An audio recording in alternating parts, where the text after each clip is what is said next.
l'intérieur, tu es déséquilibré à l'intérieur de toi à cause de la famille, à cause de la maison. Il répare.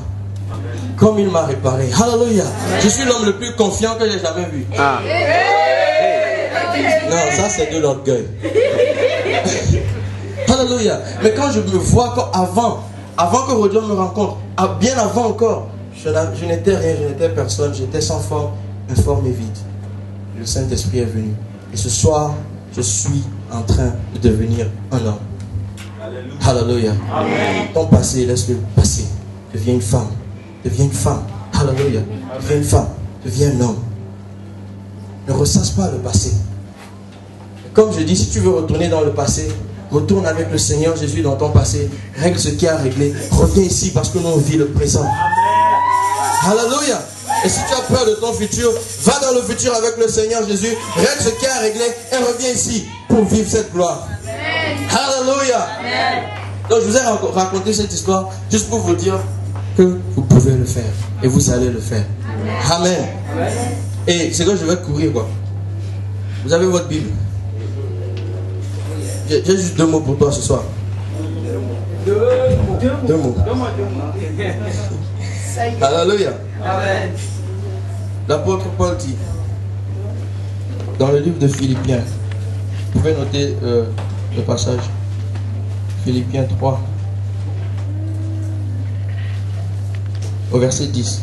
Afin de connaître Christ et la puissance de sa résurrection, la communion de ses souffrances, en devenant conforme à lui dans sa mort, afin de connaître Christ et la puissance de sa résurrection. Est-ce que tu peux dire ça avec moi? La puissance de sa résurrection. La puissance de sa résurrection. La puissance de sa résurrection. La puissance de sa résurrection. La puissance de sa résurrection. Alléluia. Il y a une différence entre force et puissance. Et énergie. Ce soir, je vais vous faire un peu de mécanique. Mais suivez-moi très bien. Il y a une différence entre force et puissance. Énergie et déformation. Vous suivez? David a dit à Dieu dans 1 Chronique 29, tu as entre tes mains la force et la puissance. Et ici, l'apôtre Paul a parlé, il a raconté un peu ce qui lui est arrivé. Et il dit qu'il laisse tout ce qui est derrière, tout ce qui est passé. Mais ce qui est intéressant, c'est que dans Philippiens 3, quand l'apôtre Paul parle, il ne parle pas de ce qu'il a fait de mal. Il parle de ce qu'il a fait de bien. Il parle de comment il était un pharisien exemplaire. Un homme de pouvoir et de puissance avant de rencontrer Christ.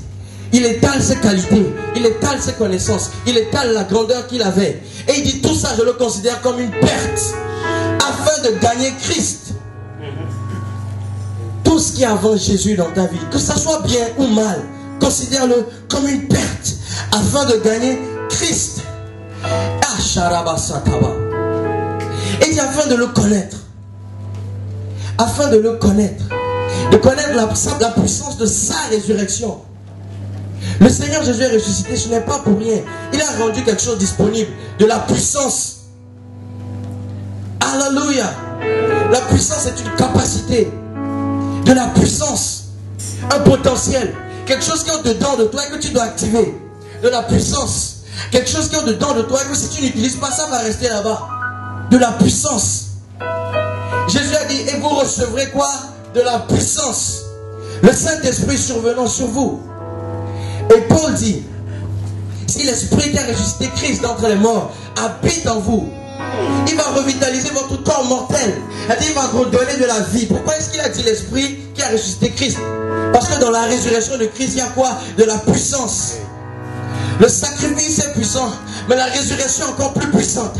Et la Bible dit que cette puissance de la résurrection est en toi.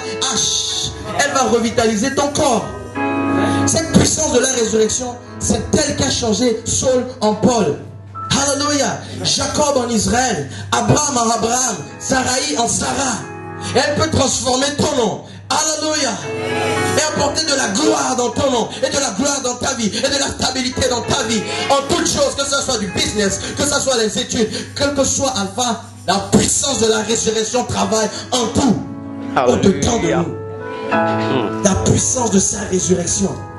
Et ça, c'est de la puissance. Ephésiens 6, verset 10. La Bible dit, quand vous lisez la version dynamique, devenez des chrétiens forts. La force, c'est ce qui change, ce qui modifie quelque chose. Tu l'appliques, on applique une force.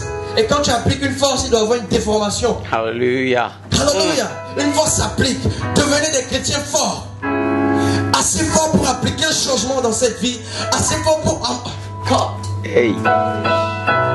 Devenez des chrétiens forts. Et la suite, dans la version parole vivante. Non pas par vos propres forces, mais en puissant votre force dans la puissance infinie de Dieu. Tu puisses ta force dans la puissance. Tu as de la puissance au-dedans de toi. Et cette puissance peut te permettre d'appliquer une force. Alléluia. La puissance de sa résurrection.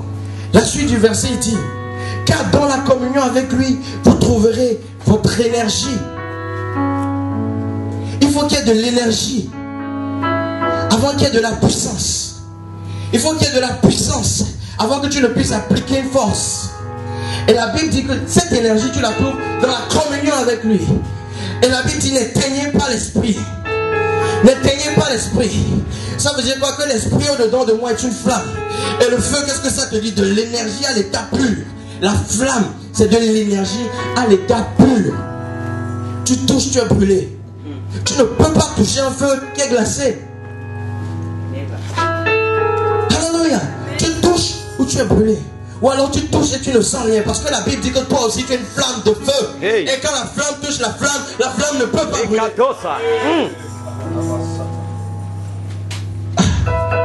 N'éteignez pas l'esprit. Qu'est-ce que tu as dedans de toi? La Bible dit, pourquoi? Il dit, cette parole n'est pas loin de vous. Pourquoi vous allez la chercher? Elle n'est pas dans la mer, elle n'est pas dans le ciel, elle est au-dedans de vous. Ce Saint-Esprit dont on parle, il n'est pas aux cieux pour que tu ailles le chercher avec une échelle. Il n'est pas sous la mer, il n'est pas dans un arbre. Il est au-dedans de toi. Si tu as reçu la puissance de la résurrection. Alléluia. Amen. Cette énergie te permet d'avoir de la puissance disponible.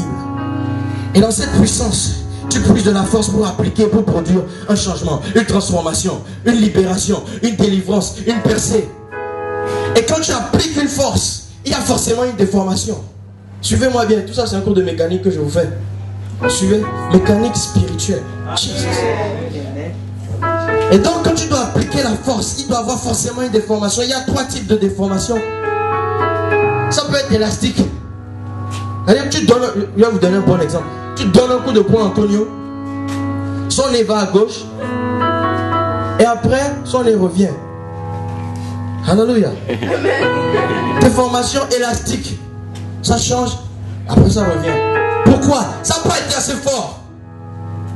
Alléluia. Ça n'a pas été assez fort. Quand le changement vient, il revient. La situation change et puis elle revient. Je n'ai pas appliqué assez de force. Je n'ai pas frappé assez fort dans ce mur. Je n'ai pas frappé assez fort dans le système. Je ne suis pas venu comme une fusée pour percer le système. Je n'ai pas encore frappé assez fort dans ces études-là avec la foi. Je n'ai pas encore puisé assez de puissance qui se trouve dans l'énergie qui est au-dedans de moi. Je dois alors regarder le Saint-Esprit au-dedans, prendre plus d'énergie, prendre plus de force à travers cette puissance, appliquer une force plus grande. Devenez des chrétiens forts. Dans la suite, tu comprends qu'il dit devenez des chrétiens forts pour combattre. C'est-à-dire que quand tu vas donner un coup de poing au diable, son nez n'a pas le droit de redevenir comme il était avant. Alléluia. Quand tu vas cogner cette forteresse, cette tour, cet obstacle, il ne peut pas aller et revenir comme un élastique. Deuxième niveau de déformation. Tu cognes le nez d'Antonio, il va à gauche et il reste à gauche. On appelle ça une déformation plastique. C'est-à-dire quand tu as un plastique, tu tires, ça ne se déchire pas, mais ça s'étend et ça reste comme ça. Donc, tu cognes dans le système, tu cognes dans ce domaine, dans ton business. Ça marche, mais ça reste statu quo. Il n'y a pas de progression, il n'y a pas d'évolution. Tu as frappé fort, mais pas assez. Oh God, dis à ton frère, troisième niveau de déformation. Troisième niveau de déformation. Troisième niveau de déformation.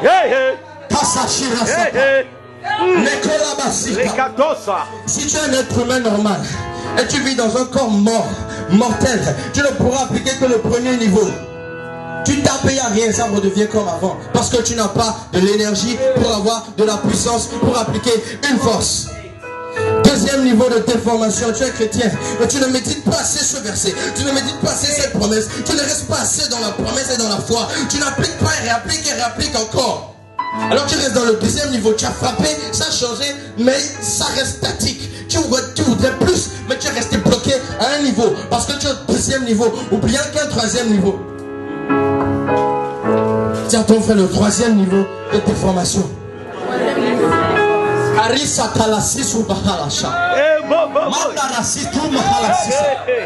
va tous atteindre ce troisième niveau. Et montrer au diable qu'il est un menteur. Troisième niveau de déformation. Il y a un truc qu'on appelle un point critique. Ça arrive dans deux cas. Soit tu appliques la force et tu l'appliques la même intensité, mais trop tellement de fois que tu atteins le point critique. Ou alors tu appliques une force tellement grande que tu atteins le point critique et là il y a rupture. La chose se casse. Elle se casse. Et quand c'est cassé, ça ne peut pas tout seul redevenir comme c'était avant. Tu vas percer dans ce système en puisant dans cette énergie, en prenant de la puissance et appliquer une force tellement forte que quand tu vas lui péter le nez, son nez doit sortir de son visage. Alléluia. Elle va ressembler à Michael Jackson. Alléluia. Tu dois appliquer plus de force, devenez des chrétiens forts. Non pas par vos propres forces, mais en puisant votre force dans la puissance infinie de Dieu. Et dans la communion avec lui, vous trouverez de l'énergie. J'ai de l'énergie au-dedans de moi. Qu'est-ce que j'en fais? Qu'est-ce que j'en fais? Est-ce que j'ai frappé assez fort? Je n'ai pas frappé assez fort. Je dois rompre ce système. Je dois percer. C'est ce qu'on appelle une percée. Breakthrough. Tu atteins le point critique. Tu tapes. La chose est cassée. Elle ne peut jamais redevenir comme avant. Dis à ton frère, tu vas frapper plus fort. Tu vas frapper plus fort. Dis, je vais frapper plus fort.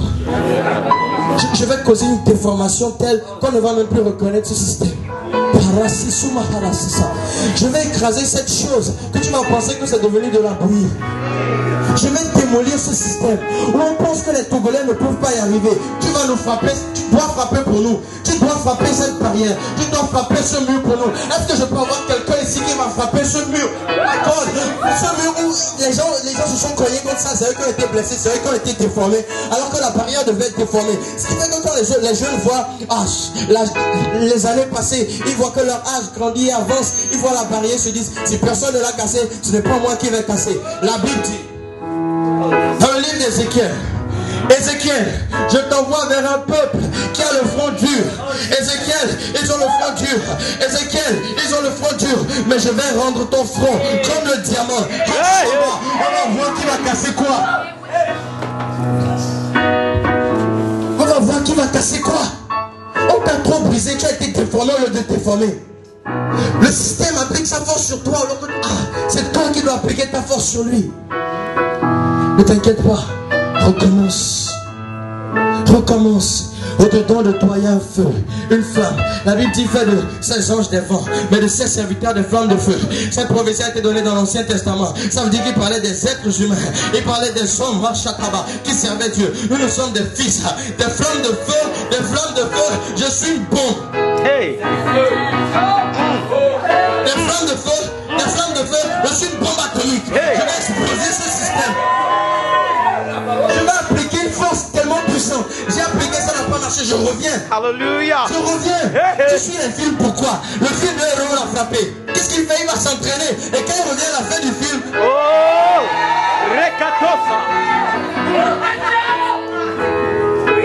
Hey. Busted.